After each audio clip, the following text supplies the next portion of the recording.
Malgré le froid mordant, de courageux marcheurs se sont donné rendez-vous samedi le 26 janvier dernier pour une randonnée contre l'inversement du flux de l'oléoduc Montréal-Portland. L'activité, initiée dans la région par le Comité pour l'environnement de Dunham et Publicitaire, se déroulait en parallèle avec un grand rassemblement à Portland ainsi que dans plusieurs autres municipalités du Québec, de l'Ontario, du Maine, du Vermont et du New Hampshire.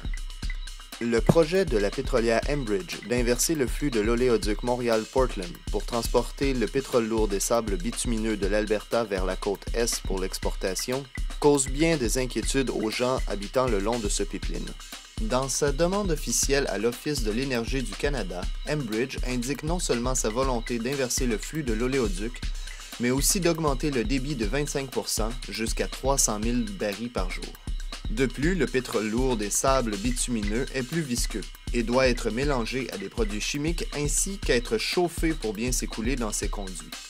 Les résidents riverains de la ligne 9B, la nôtre, ont de bonnes raisons de s'inquiéter.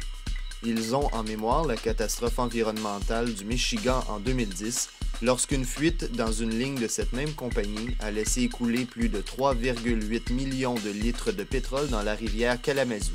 Notons que les autorités américaines y avaient répertorié 24 infractions sur le Code de transport en matière dangereuse par pipeline. Les participants ont marché le long de l'oléoduc depuis le chemin Old Notch à Sutton jusqu'à la coop plein air Sutton où un bon feu de camp les a accueillis. Selon les organisateurs, l'événement aurait attiré plus de 140 participants.